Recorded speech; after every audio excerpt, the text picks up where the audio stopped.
तो निफ्टी ने पिछले 2 सालों में लगभग 100% तक के रिटर्न दिए हैं। यानी कि जिस भी शेयर में आपने पैसे लगाए होते वो आज डबल हो गया होता। तो ऐसे में जब भी मार्केट इतना अच्छा करता है ना, उस वक्त बहुत सारे नए इन्वेस्टर्स भी मार्केट में आ जाते हैं।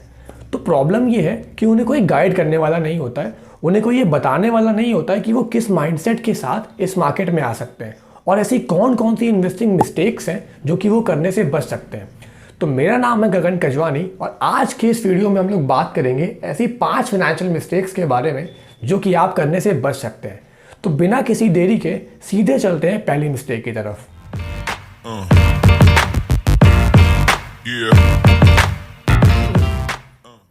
तो यार मुझे आज भी याद है जब मैंने अपना पहला शेयर खरीदा था, मेरे कुछ दोस्त एक XYZ कंपनी के बारे में बात कर रहे थे कि वो शेयर बढ़ने वाला है। तो मैंने सिर्फ उनके ही कहने पर उस शेयर में इन्वेस्ट कर दिया और मुझे कुछ पता नहीं था कि वो कंपनी क्या करती है, उनके क्या प्रोडक्ट्स हैं या क्या उनके फाइनेंशियल्स हैं। मैंने सिर्फ उनके ही कहने पर उस शेयर में इन्वेस्ट कर दिया।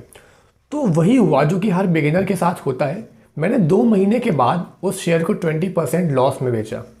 तो पहली गलती जो कि आपको नहीं करनी है वो है नॉट अंडरस्टैंडिंग योर इन्वेस्टमेंट्स। अक्सर जो नए लोग भी इस मार्केट में आते हैं ना, वो सेम गलती को रिपीट करते हैं। वो भी अपनी किसी फ्रेंड्स की सुन करके या फिर रिलेटिव्स की सुन के ऐसी कंपनी में इन्वेस्ट करते हैं जिनके बारे में उन्हें कुछ पता नहीं होता है कि वो कंपनी क्या करती है, उसका बिजनेस मॉडल क्या है।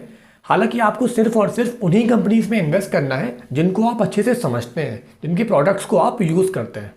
तो आइए इसको एक रियल लाइफ एग्जांपल से समझते हैं। मान लीजिए अगर हम कोई दुकान में इन्वेस्ट करें तब तो हम हर चीज़ देखते हैं कि दुकान किस चीज़ में डील करती है, दुकान का पिछले साल का मुनाफा कितना है और उसका मालिक तो ईमानदार है कि नहीं, और हाँ लास्ट कि दुकान पे कोई लीगल केस तो नहीं चल रहा है। तो यही सब चीज़ें हम स्टॉक्स में इन्वेस्ट करते वक्त क्यों नहीं देखते हैं। हालांकि स्टॉक्स में भी इन्वेस्ट करने का मतलब है कि आपने एक बिजनेस में इन्वेस्ट किया है, तो कल को अगर टाटा का मुनाफा बढ़ेगा तो उसके साथ साथ आप भी कमाएंगे।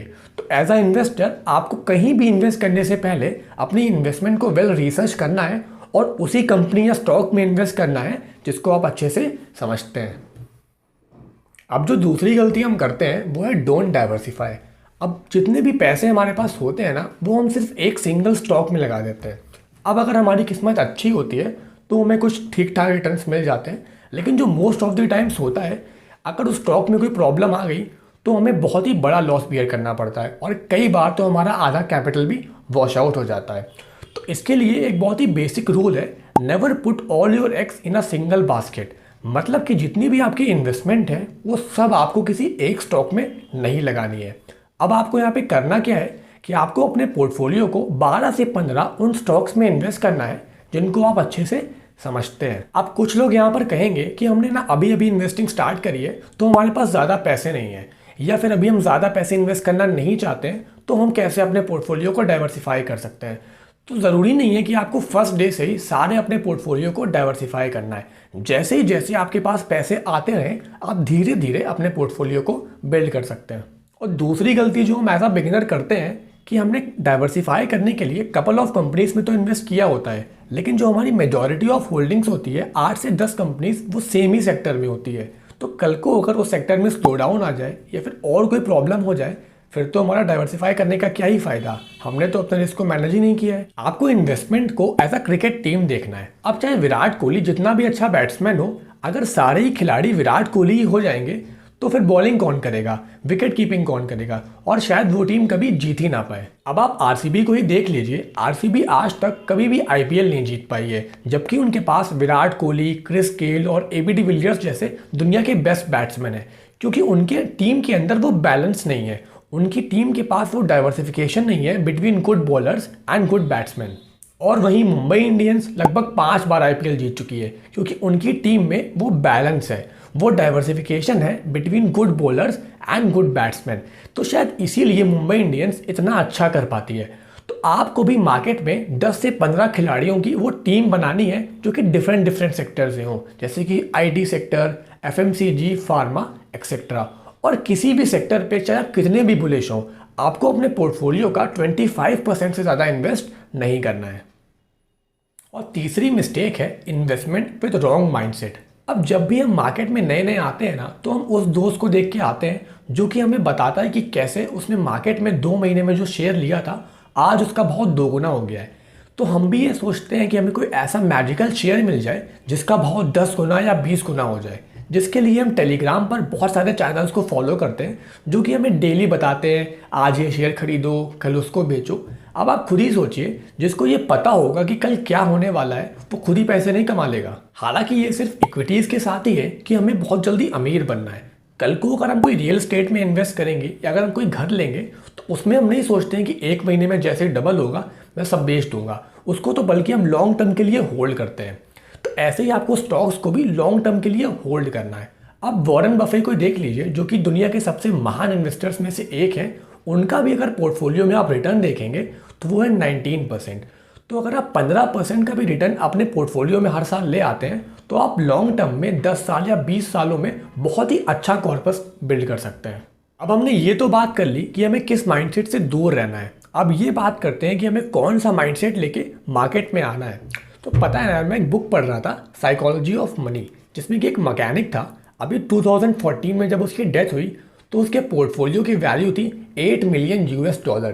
अब मुझे पता है कि आप क्या सोच रहे होंगे कि एक मैकेनिक ने इतना बड़ा पोर्टफोलियो कैसे बिल्ड कर लिया। तो उसने सिर्फ ब्लू चिप कंपनीज में इन्वेस्ट किया और अपने पोर्टफोलियो को डिकेड्स तक का होल्ड किया।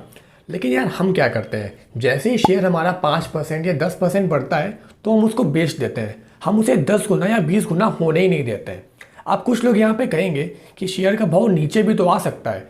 तो हाँ यार, बिल्कुल आ सकता है, लेकिन अगर आपने फंडामेंटली स्ट्रॉन्ग कंपनीज में इन्वेस्ट किया है और आपको अपनी इन्वेस्टमेंट पे भरोसा है तो फिर आप उस कंपनी को 10 साल बाद या 20 साल बाद देखेंगे तो वो आपको आपके बाय प्राइस से ऊपर ही मिलेगी। तो एज अ इन्वेस्टर आपको किसी भी कंपनी में इन्वेस्ट करने से पहले उसको प्रॉपर रिसर्च करना है और सिर्फ फंडामेंटली स्ट्रॉन्ग कंपनीज में ही इन्वेस्ट करना है और फिर उसको बढ़ने के लिए वक्त देना है। और चौथी गलती है waiting for right time to invest. अब कई लोग ना मुझसे पूछते हैं अभी तो मार्केट गिर रहा है तो इन्वेस्ट करने का सही समय क्या है। तो सच कहूँ यार, मुझे भी नहीं पता। इनफैक्ट मुझे क्या, ये किसी को भी नहीं पता है। लेकिन हम ना बड़े कॉन्फिडेंट होते हैं कि अभी तो मार्केट बढ़ रही है, जब नीचे आएगी तब इन्वेस्ट करेंगे। फिर जब मार्केट नीचे आ जाती है तो हम सोचते हैं कि जब और नीचे आएगी तब इन्वेस्ट करेंगे। फिर ना मार्केट बढ़ने लग जाती है और हम कभी इन्वेस्ट कर ही नहीं पाते हैं। लेकिन अगर आप कोई ट्रेडिंग एक्सपर्ट है तो अलग बात है, लेकिन अगर आप कोई नॉर्मल इन्वेस्टर है तो आपको इन्वेस्ट करने के लिए कभी कोई राइट टाइम का वेट नहीं करना है। आपको अपने पैसे को regularly in the form of SIP में इन्वेस्ट करना है। अब SIP का मतलब ये होता है कि आपको अपने पैसे को धीरे धीरे मार्केट में इन्वेस्ट करना है। जैसे कि मान लीजिए अगर आप 1 लाख रुपए किसी म्यूचुअल फंड में इन्वेस्ट करना चाहते हैं तो 1 लाख रुपए को एक साथ इन्वेस्ट करने के बजाय आप 10-10 हज़ार रुपए हर महीने इन्वेस्ट कर सकते हैं, जिससे कि आपके रिटर्न्स लॉन्ग टर्म में एवरेज आउट हो जाएंगे और 10 साल और 20 साल के बाद आपके रिटर्न्स काफ़ी बेहतर होंगे। पांचवी और लास्ट इन्वेस्टिंग मिस्टेक है इन्वेस्टिंग इन पेनी स्टॉक्स। वैसे तो हम डिटेल में अपनी लास्ट वीडियो में बात कर चुके हैं कि आपको पेनी स्टॉक्स में क्यों इन्वेस्ट नहीं करना है। अगर आप वो वीडियो देखना चाहते हैं तो उसका लिंक आपको डिस्क्रिप्शन में मिल जाएगा। तो यहाँ पर शॉर्ट में एक बार फिर से समझ लेते हैं कि आपको पेनी स्टॉक्स में क्यों इन्वेस्ट नहीं करना है। तो जब हम नई नई इन्वेस्टिंग स्टार्ट करते हैं तो हमारे पास कुछ ज़्यादा पैसे नहीं होते हैं या फिर हम ज़्यादा पैसे लगाना नहीं चाहते हैं। तो उस वक्त जो ये पेनी स्टॉक्स होते हैं ना, 1-1, 2-2 रुपए वाले शेयर, ये हमें बहुत ज़्यादा अट्रैक्ट करते हैं।